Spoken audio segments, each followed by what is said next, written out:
चलिए दोस्तों, आज हम समझाएंगे फ्रिज के कंप्रेसर को कैसे चेक करते हैं। किसी भी कंडीशन में फ्रिज कूलिंग करना बंद कर दे तो सबसे पहले हमें देखना होता है कि क्या इसका कंप्रेसर चल रहा है या नहीं चल रहा। तो उस स्थिति में हमको इस कंप्रेसर के अंदर की लगी हुई मोटर की वाइंडिंग चेक करनी होती है, क्या मोटर की वाइंडिंग सही है या खराब है। तो इसे चेक करने के लिए हमें आवश्यकता होती है या तो हमारे पास क्लैम मीटर होना चाहिए या मल्टीमीटर होना चाहिए, यानी कि जिसमें डिस्प्ले होता है ऐसा एक मीटर होना चाहिए। इसकी सहायता से ही हम फ्रिज के कंप्रेसर को चेक कर सकते हैं। ठीक है, तो इस तरह का हमारा कंप्रेसर होता है। इस कंप्रेसर में 3 टर्मिनल बने होते हैं सप्लाई देने के लिए। इन तीनों टर्मिनल पर इस प्रकार के 2 पार्ट्स लगे होते हैं, इनको बोलते हैं OLP रिले। तो ये जो आपके फ्रिज में अगर होगा तो ये ऑलरेडी यहाँ पर लगे हुए होंगे और एक यहाँ कवर लगा हुआ होता है। उसको हटाने के बाद इन दोनों को निकाल देते हैं, फिर जाकर के हमारा जो कंप्रेसर है वो चेक किया जाता है। इसके अंदर एक मोटर होता है। मोटर को सप्लाई देने के लिए इसके अंदर 3 टर्मिनल आपको दिखाई दे रहे होंगे। इसी तरह के हर कंप्रेसर के अंदर ये टर्मिनल होते हैं। आपको इसमें दिख रहा होगा कि एक टर्मिनल हमारा नीचे की साइड में है और 2 टर्मिनल हमारे ऊपर की साइड में है। किसी किसी कंप्रेसर में आपको ऐसा देखने को मिलेगा कि जो सिंगल वाला जो टर्मिनल नीचे है ये ऊपर होगा और जो ऊपर वाले 2 टर्मिनल हैं वो नीचे की साइड में होगी। तो इस चीज से आपको कोई भी दिक्कत नहीं है। आपके फ्रिज के अंदर ये टर्मिनल ऊपर नीचे किधर भी साइड हो, चेक करने का जो प्रोसेस होता है वो सेम होता है। तो इसको चेक करने के लिए हमें इस तरह के क्लैम मीटर या मल्टीमीटर की आवश्यकता होगी। इसको हम कंटिन्यूटी पॉइंट पे या फिर हमें रेजिस्टेंस मोड पे इसको कर लेना है। मैंने ऑलरेडी इसको कर रखा है, तो मैं आपको इसको पहले बता दूं कि हमें कैसे इसको चेक करना है।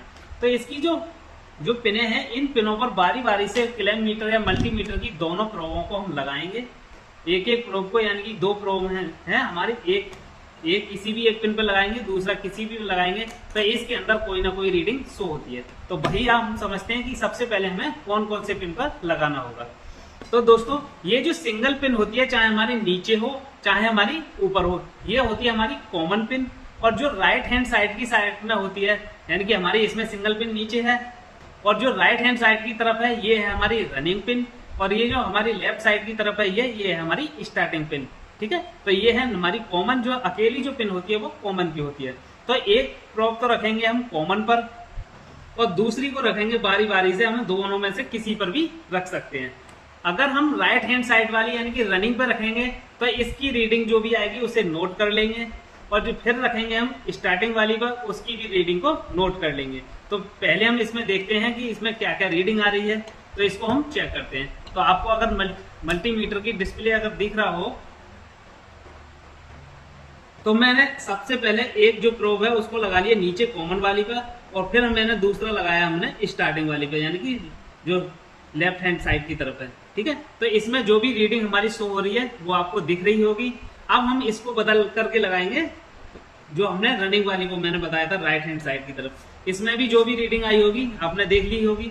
ठीक है, अब इसमें जिस पिन पर रीडिंग हमारी कम आई, जैसे हमने नीचे वाला हमारा कॉमन का पॉइंट होता है, और जिस पे रीडिंग हमारी कम आई वो होता है हमारा रनिंग का पॉइंट, और जिस पे रीडिंग ज्यादा आती है वो होता है हमारा स्टार्टिंग का पॉइंट। तो मैंने वीडियो में पहले भी बताया था कि जो सिंगल होती है वो कॉमन होती है, और जो हमारी राइट हैंड साइड की तरफ होती है वो रनिंग होती है, और जो लेफ्ट हैंड साइड की तरफ होती है ये स्टार्टिंग होती है।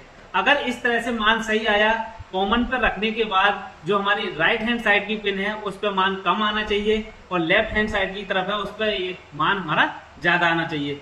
मैं ये नहीं कह रहा कि बहुत ज्यादा आएगा, पॉइंटों में 1 पॉइंट 2 पॉइंट जो भी हमारा ज्यादा है वो आना चाहिए। ठीक है, फिर हमें क्या करना है, सभी पिनों पर बारी बारी से चेक करना है कि हमारा कंप्रेसर बॉडी अर्थ तो नहीं हो गया।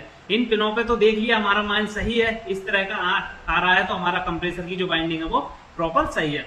फिर हम बारी बारी से तीनों प्रोबों पर लगाएंगे और कंप्रेसर के जहां हमारा बाइंडनेस नहीं होगी वहां पर लगाएंगे, और हमारे मीटर के अंदर से ना तो कोई बीप का साउंड सुनाई देना चाहिए, और ना ही कोई रीडिंग आनी चाहिए। अगर ऐसी स्थिति हो रही है तीनों पिनों पर, तो हमारा जो कंप्रेसर है वो बॉडी अर्थ भी नहीं है। मैंने तीनों पिन पर बारी बारी से लगा करके दिखा दिया आपको कि हमारा जो कंप्रेसर है वो कोई भी बॉडी अर्थ नहीं है। तो इस स्थिति में तो हमारा जो कंप्रेसर है वो प्रॉपर सही है। अगर ऐसी स्थिति आपके कंप्रेसर की है तो मैं मानता हूं कि कंप्रेसर के अंदर की लगी हुई जो बाइंडिंग है वो तो प्रॉपर सही है। अब हम इस कंप्रेसर को स्टार्ट करेंगे, तो इसको डायरेक्ट स्टार्ट करेंगे, यानी कि फ्रिज की केबल से नहीं, अपनी एक लीड होती है हमारी, जो केबल होती है उससे हम स्टार्ट करके देखेंगे कि कंप्रेसर चल रहा है या नहीं चल रहा है। अगर हमारी डायरेक्ट लीड से कंप्रेसर चल गया तो कंप्रेसर बिल्कुल क्या है, सही है। अगर नहीं चला तो इस कंप्रेसर के अंदर का लगा हुआ मोटर हो सकता है जाम हो गया होगा। तो इस कंप्रेसर को डायरेक्ट किस तरह से चलाते हैं, यानी कि ये अभी फ्रिज में लगा हुआ है, फ्रिज की केबल हमने ये ऑलरेडी इनको निकाल के अलग कर दिया। अब हम इसको अपनी केबल से कैसे चलाएंगे ये सब मैं आपको नेक्स्ट वीडियो में बताऊंगा, ठीक है। तो अगर बाइंडिंग तो प्रॉपर सही आ रही है और हमारा कंप्रेसर तब भी नहीं चलता, तो उसको बोलते हैं कंप्रेसर सट बैक हो गया, यानी कि कंप्रेसर के अंदर का जो मोटर है उसका रोटर जाम हो गया। बाइंडिंग तो पूरी प्रॉपर सही है, तो वो भी रियर केसों में किसी किसी कंप्रेसर का ऐसा हो जाता है। तो ऐसे ही कंप्रेसर पूरा चेक करने का प्रोसेस होगा।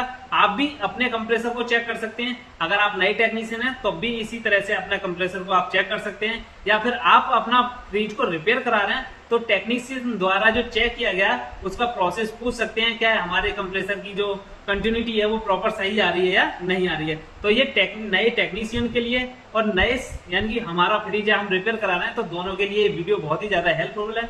इस वीडियो में आप समझ ही गए होंगे कि कंप्रेसर को किस तरह से चेक किया जाता है। नेक्स्ट वीडियो में हम आपको बताएंगे कि इस कंप्रेसर को डायरेक्ट, यानी कि अपनी लीड से कैसे स्टार्ट करें, और इस कंप्रेसर की जो स्थिति है चलने पर वो कितना एम्पियर लेना चाहिए, क्या हमारा कंप्रेसर डायरेक्ट चलाने पर एम्पियर तो ज्यादा नहीं ले रहा है। ये सारी जानकारी आपको नेक्स्ट वीडियो में मिलने वाली है। तो ऐसी ही नॉलेजफुल वीडियो देखने के लिए हमारे चैनल को सब्सक्राइब करें और बेल आइकन को भी दबा लें, ताकि आगे आने वाली जो भी नॉलेजफुल वीडियो है वो आपसे मिस ना हो। तो मिलते हैं किसी नेक्स्ट वीडियो में, तब तक के लिए जय हिंद जय भारत।